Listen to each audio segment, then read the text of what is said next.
Bismillahirrahmanirrahim. Assalatu wassalamu ala asyrafil wa ala alihi wa ashabihi ajma'in.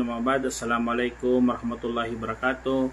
Mga kapatid sa Islam, inshallah, nandito naman po tayo para magbigay ng Islamikong pagpapayo patungkol ito sa pagkasawi. Dito sa mundo, mga kapatid sa Islam, dapat alamin natin ito ay mga pagsubok ng Allah subhanahu wa ta'ala dito sa mundo, kung saan nabubuhay po tayo, ay binigyan na po tayo ng mga pagsubok ng Allah subhanahu wa ta'ala.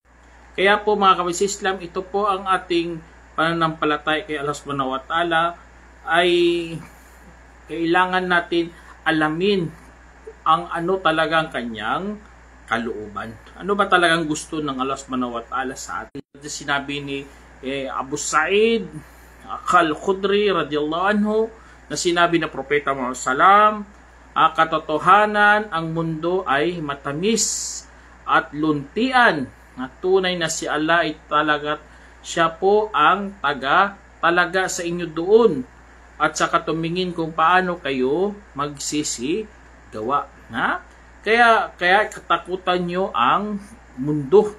At kita nyo mga kapatid Islam dito sa hadith na ito, nagpapatunay talaga na ang mundo mga kapatid Islam ay mga pagsubok ng Allah subhanahu wa ta'ala sa atin dito. Talaga sa mundo. Ang tunay na pagkasawi doon sa kabilang buhay. Kaya kung ikaw sobrang tamasa mo talaga sa makamundong buhay, ay tsak mananagot ka talaga kay Allah subhanahu wa ta'ala.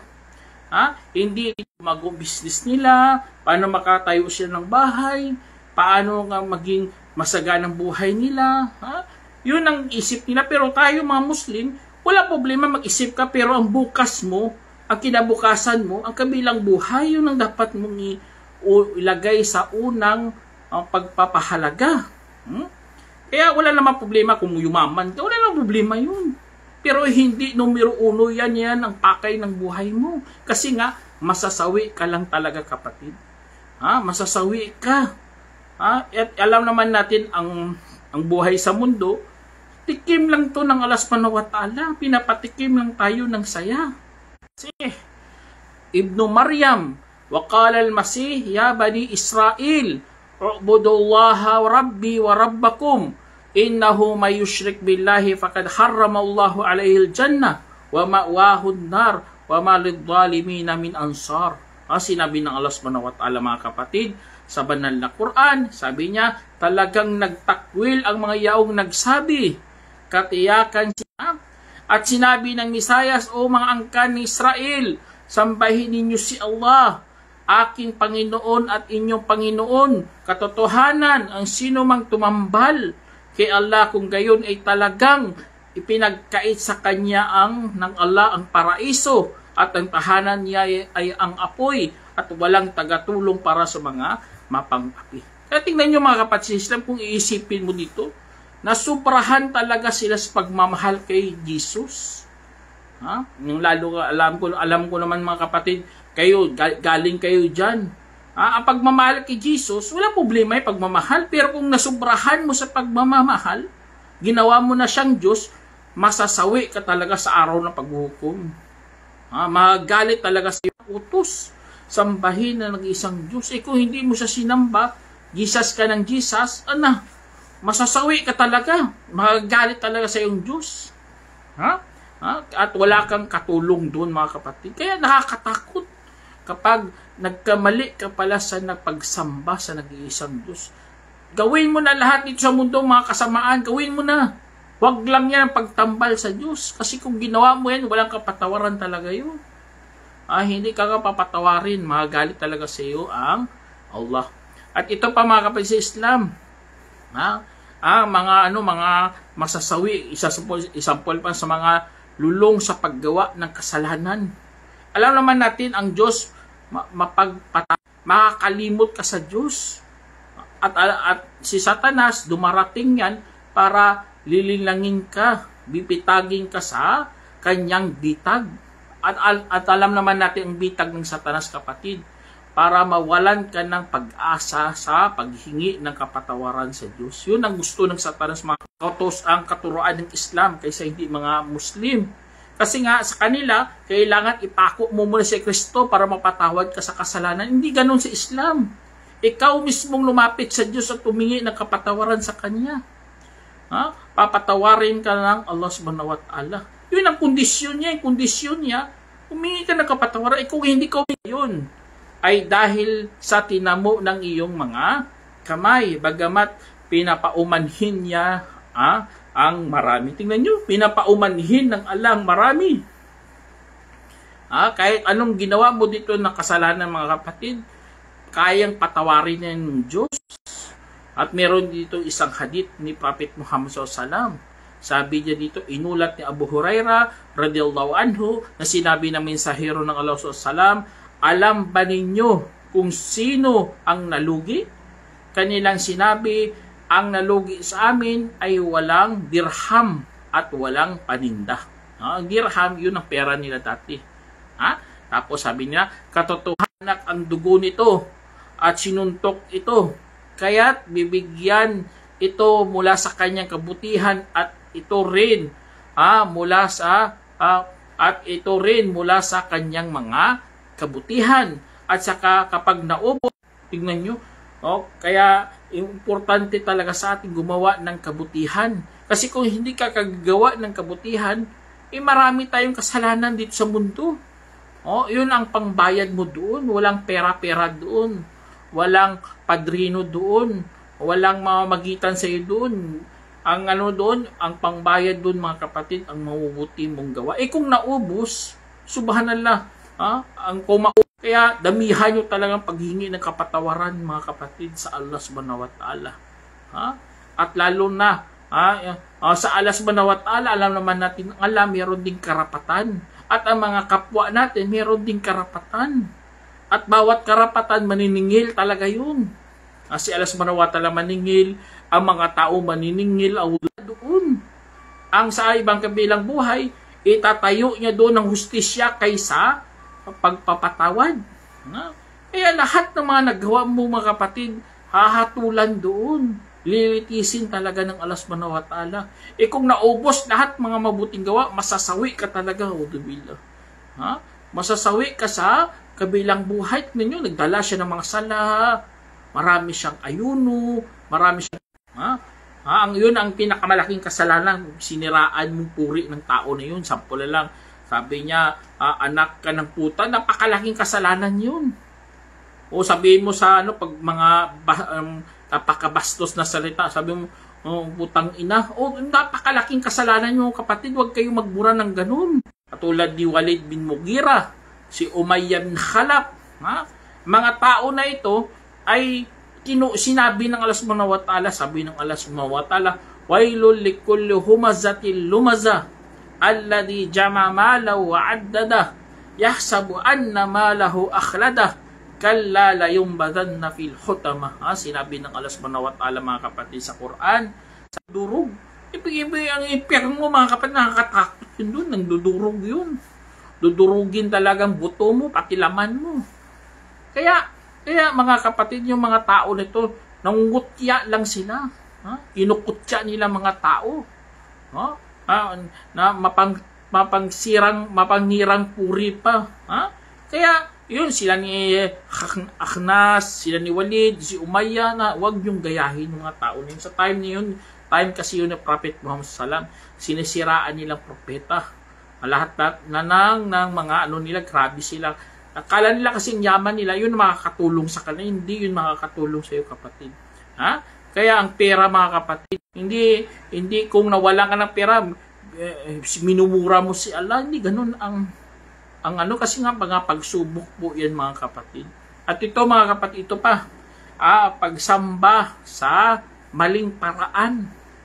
Basta maling paraan ang iyong pagsamba ay masasawi ka talaga sa araw ng paghuhukom.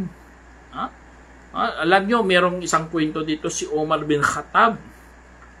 Si Omar bin Khattab, radiyallahu anhu, kalugdan nawa siya ng Allah, pumunta siya doon sa lugar ng Sham. At alam naman natin, Sham, maraming mga Christian doon. Merong siyang nadaan ng isang templo. Merong pari doon. Tinawag niyang pari. O pari, lumabas ang pari. Tumingin si Omar at napaiyak siya. Grabing iyak niya. Kaya tinanong siya, bakit umiiyak ka, Omar? Sabi niya, naalala ko sinabi, itatapon lang sa apoy na lumagalablab. Tingnan nyo. Kaya kung nagkamali ka sa pagsamba, kapatid, nagkamali ka sa paniniwala, nagpapagod ka lang talaga. Samba ka ng samba, hindi naman tatanggapin. Yun na nakakatakot eh. At alam naman natin, ang pagsamba, hindi yan, ikaw ang trip mo lang. Hindi ganoon ang pagsamba, kapatid. Hindi, ikaw anong gusto mo, yun ang susundin. Hindi ganoon ang pagsamba. Dapat ang pagsamba, dapat kunin mo yan sa mga propeta. Kung anong gusto ng propeta, yun ang gayahin mo. Hindi mag-ayuno ka, pumunta ka sa Makkah, yun ang mga pagsamba. Kasi nga, kung hindi mo yung gagawin, masasawi ka talaga. O tingnan, dito sa mundo, nagpapagod ka lang. Samba ka ng samba, hindi naman pala tatanggapin. Yun ang nakakalungkot, mga kapatid. At alam naman natin, ang iba, mga kapatid, ay hahantong talaga sa pagkabulag. Hindi na sila makakita ng tamang landas. Yun ang nakakatakot, mga kapatid. Katulad ng sinabi ng alas Quran, afaman zuyyina lahu su'u amalihi faraahu hasana wa inna Allah yudhillu man yasha. Mabuti, tingnan nyo. Masasamang gawa niya ay nakikita niyang mabuti. Mali. Dapat ang masamang gawain mo, makikita mo mali. Hindi sabihin mo tama yan. Ganoon ang nangyari sa atin sa Pinas, mga kapatid. Lahat naman nakikita nilang mga masamang gawain, naging maganda na sa kanilang paningin. Hindi mo alam, mga kapatid, kapag ganun ang nangyari sa buhay mo, ay tsak, masasawi ka talaga kasi nga, ililinlangin ka ng Allah subhanahu wa ta'ala. Kasi nga pinili mo yan, kaya kuloy, nililigaw ka na lang ng Allah. Pero kung pinili mong patnubay, gagabayan ka ng Allah subhanahu wa ta'ala. Kaya mag-ingat kayo, mga kapatid. Ilayo sana tayo ng Allah sa kasawian. Alam naman natin, may mata na tayo. Kaya, ganun, mga kapatid, sa Islam. Kaya mag-ingat kayo sa pagkaligaw na yan, mga kapatid. Lalo na sa pagsamba sa nag-iisang Allah subhanahu wa ta'ala. At isa sa mga, mga kapatid, ka rin, masasawi ka rin kapag ikaw ay nagiging mayabang. Naging mayabang ka. Alam nyo, ang kayabangan, mga kapatid, inutusan lahat ng mga anghel, pati lahat ng mga mas mababa sa kanila magpatira pa kay Adam. Si Adam, yun na Arabic word yun. Si Adan, kung sa atin pa sa lingwahe natin, si Adan. Inutusan sila magpatira pa. Lahat nagpatira pa, baliban kay Satanas. Hindi siya nagpatira pa. Tinanong siya ng Allah, bakit hindi ka nagpatira pa? Ang sagot niya, kasi nga ako ay mas mainam kaysa kanya. Ana khairun minhu. Kaya kahiya-iya ka. Sabi ng Allah, kahiya-iya ka, lumabas ka, kahiya-iya ka. Kaya ganun na ganun, mga kapatid sa Islam. Kapag nagyabang ka, ginagaya mo lang si Satanas. At alam naman natin si Satanas, masasawi sa araw ng paghukom kasi nga paparurusahan siya ng Allah subhanahu wa ta'ala. Alam nyo, si Satanas, mga kapatid, hindi kasi yun nagbalik loob sa Diyos. Hindi talaga yun naghumingi ng kapatawaran. Kasi kung sumobra ka, parang si Satanas ka na. Kaya mag-ingat, mga kapatid. At isa sa mga masasawi din sa araw ng paghukom, mga kapatid, ang pagtanggi. Ang pagtanggi mo sa mga utos. Kapag hindi ka sumunod, masasawi. O kaya papunta yan sa magandang kapakanan natin. Kapag isinunod mong utos ng Allah. Kung hindi ka sumunod, nagtanggi ka katulad ng ginawa ng Satanas dito. Sa hadith, sinabi dito na inulat ni Abu Hurairah radhiyallahu anhu na sinabi ng mensahero ng Allah SAW, kapag bumasa ang anak ni Adam na may sajda na pagpapatira, nagtano pa talaga siya, nagyabang. Kaya mag-ingat kayo mga kapatid, huwag nating gayahin talaga si Satanas. Kasi nga, papunta talaga yan sa impernong apoy. Kaya mga hantungan ng mga sawi yun, malakas sa Diyos, okay pa yun. Kasi nga meron ka pang pag-asa na makalabas dun sa impernong apoy. Kaya, ang mga kapatid sa Islam, meron ditong sinabi dito na sa hadith na inulat ni Abdullah bin Amr bin As na Alman at Ubay bin Khalaf. Sinalaysan ni Ahmad at itinama ni Alban. Kaya dito sa hadith mga kapatid, kapag hindi ka nagsala, ang 5 times a day natin na pagdarasal, kasama mo sila Firaun, si Paraon, si Karun. Oh, dubila. Magasawi yun eh. Tapos ikaw ang dumadala ng mga yaman niya. Kasi nga dati kasi ang kayamanan magginto, di ba? Hindi naman katulad ngayon papel, napakagaan. Dati ginto talaga, napakadami, tapos napakabigat pa. Kaya ang dumadala kaya ibig sabihin pala dito mga kapatid, na ang pera mo, ingatan mo yan. Na sana hindi ka dalhin sa pagkalabis, pagkalabag. Pag mong dalhin sarili mo dapat ikaw magdala ng pera, hindi ang pera magdala sa iyo. Dadalhin ka sa pagkalabag, dadalhin ka sa pagmalabis na hudubillah. Si Adam, ang unang tatay natin, nakakain sila ng ipinagbawal na prutas. Hindi yun mansanas, sabi nila mansanas, hindi, walang, kahit sa Bible, hindi nga nakasulat mansanas yun. Yung sinabi lang doon, ipinagbawal na prutas. Kumain sila doon, hindi sila dapat kumain, nakakain sila, kaya nagalit sa kanila ng Diyos. Mga luwad. Katulad ng sinabi ng Allah at sinabi ni Paraon, O mga namumuno, wala akong nalamang Diyos para sa inyo bukod pa sa akin. Kahit magsindi ka ng apoy para sa akin, O Haman, para hornuhin ang luwad at saka gumawa para sa akin ng isang turi. Baka sakali masilayan ko ang Diyos. Subhanallah, sobrang yabang talaga. Kaya wala talaga, tingnan si Paraon, ngayon mami na lang. Sawing-sawi talaga kasi nga siya ang isa sa mga ginawang tanda ng Diyos na may taong nagsabi siya ay Diyos. Kaya nakakatakot talaga kapatid kapag ikaw